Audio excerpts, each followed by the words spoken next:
مشيت مع هدية وانا ساكتة خالص، ومحدش فينا راضي يتكلم ولا يفتح بقه. حسيت اني مش قادرة امسك دموعي اكتر من كده، فصرخت وقلت لها: اخيرا ظهرتي يا ست هانم، كنت فين الايام اللي فاتت دي كلها؟ ساكتة كده ليه؟ ما تقولي حاجة يا ست هانم، مش انت السبب في اللي انا فيه دلوقتي؟ ردت عليا وقالت: انا مقدرة الحالة اللي انت فيها، بس بلاش كلام تندمي عليه بعد كده، وما ترميش غلطك عليا انا. صرخت وقلت لها: كل حاجة ضاعت خلاص، وخسرت ومش هقدر ارجع تاني. ضحكت هدية وقالت: وترجعي ليه؟ لازم نكمل. بصيت لها بكل دهشة وسألتها: بتهزري صح؟ نكمل في ايه وازاي؟ لو كان عليا انا نفسي اموت. حطت ايديها على كتفي وبصت في عيوني وقالت: بس انتي لسه عايشة، ومادام لسه عايشة لازم نكمل حياتنا، ولازم ناخد حقنا ونكمل طريقنا للنهاية. مسحت دموعي وقلت لها: عندك حق، احنا ممكن نكون خسرنا الجولة، لكن مش هنخسر المعركة كلها. ما بقاش انا هدى ان ما خليتهم يندموا. قالت هدية: هي دي هدى اللي انا عارفاها، تعالي نقعد هنا على جنب واحكي لي اللي حصل، ونفكر سوا هنعمل ايه في الايام الجاية. قعدنا سوا وبدأت احكي لها. انا وهدية اتربينا سوا في ملجأ، كنا دايما في ظهر بعض، وايدي في ايديها في كل حاجة. عمرها ما سابتني ولا تخلت عني. الملجأ ده مكان قاسي قوي، وعشان تقدر تعيش فيه لازم تكون قوي وقادر انك تاخد كل اللي تقدر عليه. وانا كنت مجرد بنت قوتها كلها في دموعها وملامح وشها البريئة. اتعلمت الذل والمهانة وكسرة النفس جوه الملجأ. كنت بمسح البلاط حرفيا عشان كنت ضعيفة والكل كان مستضعفني.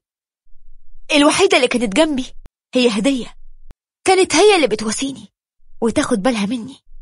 كبرت وخلصت معهد وقررت اطلع من الملجأ، واشتغلت في محل ملابس، ولقيت شغل في مول كبير ومشهور قوي في وسط البلد. بقف على رجلي طول اليوم، وفي الاخر برجع الأوضة في بيت مغتربات مع هدية. كنت بشوف الناس كلها وهي بتشتري بالآلاف كل يوم، وانا مرتبي كله في الاسبوع ما يكملش 300 أو 400 جنيه. فضلت على الحال ده لحد ما زهقت. انا كمان من حقي اعيش، ومن حقي البس، ومن حقي احس بالحياة. لحد امتى هفضل في الذل والمهانة وقلة الحيلة دي؟ هو انا مش زي باقي الناس اللي ربنا خلقهم ليه؟ اشمعنى انا اللي نصيبي اكون كده؟ اشمعنى انا اللي مكتوب عليا اعيش في الفقر؟ اتكلمت مع هدية وقالت لي: الحل الوحيد يا هدى لو اتجوزتي واحد غني. رديت عليها وقلت لها: وانا هعرف الغني ده منين؟ ده كل اللي شغالين معانا شحاتين يا بنتي، ده اغنى واحد في المنطقة اللي هنا بيكمل عشانهم. ردت وقالت وهي بتضحك: يبقى لازم نتعرف على حد غني يقدر يصرف عليكي. وهي مراحل وخطوات يا بت. اول خطوة البحث عن الغبي الغني اللي يخرجنا من الفقر ده، وتاني خطوة نخليه يقع في الحب ونعرف نجيب رجله. تالت حاجة نستفيد منه على قد ما نقدر، واخيرا نحاول نكوش على كل فلوسه. كلام هدية صح ودخل دماغي وقلبي كمان. فعلا هو ده الحل الوحيد. ما انا مش هفضل في الفقر ده طول حياتي. طب منين اقدر اجيب الغبي ده، قصدي الغني ده؟ قلت على طول: الواد حسام ابن صاحب المول واللي ماسك الحسابات. اهو الواد ده مز ودنجوان في نفسه، وعنده عربية ايه اخر فخامة. لقيت هدية بتقولي وهي بتبص عليا من فوق لتحت: وابن صاحب المول يا هدى الواد الفخامة هيبصلك انت يا تربية الملاجئ. هو انت مش شايفة كمية البنات اللي بتترمي حواليه؟ ده غير التليفون اللي على طول على ودانه، وكل شوية قالوا يا روحي، ايوه يا قلبي، ازيك يا عقلي. ده لا عمره هيبصلك ولا عمره هيشوفك اصلا. فكري صح يا هدى، وسيبك من الواد الصغير ده وركزي مع ابوه. رديت وقلت لها: انت قصدك الحاج حسين صاحب المول؟ ده قد جدي وراجل عيان بالسكر والضغط، ولو كان بيفكر في الستات والجواز كان اتجوز من زمان. دي مراته ماتت من حوالي 10 سنين. ردت هدية وقالت: وهو ده المطلوب، واحد كبير وعجوز رجله والقبر، وهينوبك من الحب جانب وبسرعة. إنما الواد الصغير هيفضل بقى خانقك ومحوط عليكي وعايز خلفة وعايز استقرار. فكري فيها كده، فلوس سريعة وسهلة، وفي خلال سنة هتكوني أرملة غنية ومعاكي فلوس على قلبك قد كده، وساعتها هتلاقي 1000 شاب يجري وراكي ويتمنى بس القرب منك. العبي على الكبير يا هدى واسمعي كلامي. صح، كلام هدية معقول ومنطقي، ودلوقتي وقت التنفيذ. لازم أبدأ الشغل وأعلق الراجل بيا. بس قلت لها الحاج حسين مش بيجي المول غير يومين بس في الأسبوع. ردت هدية وهي بتضحك ضحكتها الشريرة وقالت وهو انت هتستني في المول وبس ولا ايه؟ ده انت هتراقبيه وتروحي له في كل مكان. وفعلا حطيت خطتي، وفي يوم ما جه الحاج حسين المول استقبلته بابتسامة وعملت نفسي قلقانة عليه، وقلت له وانا بقرب منه بسم الله ما شاء الله يا حاج، شكلك زي القمر النهاردة. بس ايه الحالات السودة دي؟ ده انت وشك النهاردة مصفر كده ليه؟ هو انت فطرت كويس؟ رد عليا وقال الحمد لله يا بنتي، حكم السن بقى. رديت عليه وقلت له انا بعد اذنك يا حاج هفطرك النهاردة، ده انا عاملة بايدي سندوتشات مربى تستاهل بقك، يا ريت ما تكسفنيش، وهعمل لك كوباية شاي بلبن. ضحك الحاج حسين وقال ده ما بقاش شغل بقى، ده بقى مطعم. قلت له وانا ببتسم صراحة كمان محتاجة من حضرتك خدمة، ممكن تعتبره فطار عمل؟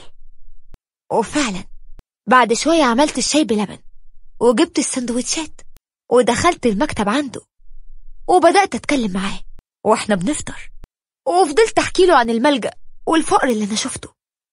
بس بدأت أحس إنه زهق من كلامي، وفجأة بصيت لعيونه جامد وقلت له هو أنت يا حاج خدت علاجك النهاردة؟ رد وقال أيوة طبعا، بتسألي ليه؟ رديت وقلت له أنا عاملة نفسي قلقانة، أصل عيونك حمرة ونفسك مش منتظم وعمال تعرق، أنا بيتهيألي لازم تقوم ترتاح يا حاج. رد الحاج وقال أرتاح إيه يا بنتي، ده أنا لسه جاي، وبعدين أنا مش حاسس بأي حاجة من اللي بتقولي عنها. وحاول الحاج حسين يقوم من مكانه لكن حس بدوخة وما قدرش يقف. قمت من مكاني بسرعة وجريت عليه وقلت له أرجوك يا حاج اسمع كلامي. ومن غير ما استنى جريت على التليفون اللي على المكتب وطلبت عربية الإسعاف، وبدأت أعمله الإسعافات الأولية والإجراءات الضرورية. وفي خلال دقايق كنت مع الحاج في عربية الإسعاف ورايحين على المستشفى. طبعا ما سبتهوش لحظة واحدة لحد ما ابنه جه، وكل الدكاترة كانوا بيشكروني وبيقولوا لي إن أنا السبب في إنقاذ حياته بسبب الإسعافات الأولية اللي عملتها له بسرعة، وإن اتصلت بالإسعاف بسرعة. لكن محدش عرف إن السبب الأساسي هي النقط اللي اشتريتها وحطيتها له في الشاي بلبن عشان ترفع الضغط. طبعا أنا ما كنتش عايزاه يموت دلوقتي، أنا كنت عايزاه بس يتعب وأنا أكون المنقذ. وطبعا فضلت كل يوم أزور الحاج حسين في المستشفى بعد ما خلص الشغل وراعيه وأعمل له أكل مخصوص. وعشان كنت عارفة إنه بيحب الحلويات كنت كل يوم أدخل عليه وأنا في إيدي شوكولاتة في السر عشان كانت الدكاترة منعاه عنها. وطبعا كنت بعمل نفسي خايفة عليه واديله شوكولاتة صغيرة عشان أثبت له إني متعاطفة معاه. وكنت بعامله أحسن من بنته الحقيقية اللي ما جاتش حتى تطمن عليه ولا مرة عشان مسافرة برا مصر.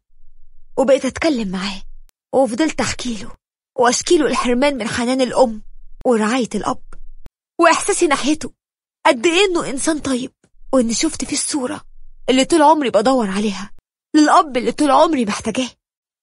وفعلا لما خرج من المستشفى طلبت منه إن أرعاه في الفيلا بتاعته وإني يسمح لي أزوره من وقت للتاني، وبدأت المرحلة التانية. وفعلا بعد كام يوم بقيت أقرب حد ليه، واتأكدت إني قدرت أشغل عقله وباله، وفاضل إن أسيطر عليه. وبقيت أحط له في العصير بتاعه شوية مواد مثيرة للرغبة والمشاعر، وكنت طبعا بهتم جدا بشكلي ومظهري، وبختار برفان مثير جدا أحط منه وأنا معاه. طبعا غير نظرات العينين والكلام والقرب والمعاملة، كل ده كان تمثيل بس جه فايدة وقدرت أجيب الكون. وفي مرة لقيته بيقولي أنا مش عارف من غيرك يا هدى كنت ممكن أعمل إيه. يا ريت تكون في طريقة تفضلي فيها معايا طول عمرك. رديت وقلت ده أنا اللي من غير وجودك في حياتي مش عارفة ازاي كنت هقدر أعيش يا حاج. ده انت أحلى وأحسن حاجة حصلت لي في الدنيا. أول مرة أعرف معنى الرجولة والأمان والرعاية. أول مرة أحس إني إنسانة زي أي واحدة، وأنا كل اللي عايزاه في الدنيا هو إن أفضل جنبك، انت أماني. وطبعا نزلت الدمعتين ومسحت دموعي وقلت له لكن للأسف أنا لازم أصحى من الحلم ده يا حاج. بص عليا الحاج حسين وقال في إيه يا هدى مالك؟ رديت وقلت له أنا عارفة إن وجودي هنا صعب، وخصوصا إن في كلام بيتقال عني في المول وعن سلوكي وعن تكرار زياراتي ليك، وكمان أنا بنت يتيمة وماليش حد في الدنيا، وفي راجل شغال أمن في المول وعايز يتجوزني ويقعدني في البيت، ودي فرصة تستناها أي بنت في ظروفي. طبعا كل ده كان كذب، لكن كان لازم الحاج حسين يحس إني هضيع منه وأعرف هو ناوي على إيه. رد عليا وقال تتجوزي ليه دلوقتي وتقعدي في البيت؟ يعني إيه؟ أنت طبعا لازم ترفضي. رديت عليه وقلت له اللي زي يا حاج ما يقدرش يرفض، لازم يوافق. الحياة هي اللي بتخصبني وبترميني من حتة لحتة، يا ريت كان في طريقة أفضل فيها جنبك على طول. رد وقال لي بسرعة في طريقة يا هدى، تقبلي تتجوزي راجل كبير في السن زي حالاتي. قلت لنفسي جون تاريخي وهدف ذهبي يا بنتي يا هدهد. بصراحة كنت هكشف ليه كل حاجة وقت ما قال الكلمة دي، أصل كنت هقف وزغرط، لكن مسكت نفسي بالعافية وكملت تمثيل وقلت له معقول يا حاج واحد زي حضرتك وفي مكانتك وقيمتك يفكر في واحدة صعلوقة زيي تربية ملاجئ ملهاش أصل ولا حسب ولا نسب؟ رد وقال ما تقوليش الكلام ده، أنا بفكر بقالي كتير فيكي وكنت خايف أظلمك معايا، واحدة في سنك وبشبابك وجمالك وحيويتك تقبل ليه تتجوز واحد في سن أبوها؟ رديت عليه وأنا بعيط وقلت له كفاية يا حاج إن أكون جنبك، أنت الراجل اللي يحميني ويرعاني ويسمع شكوتي ويكون سندي في الحياة.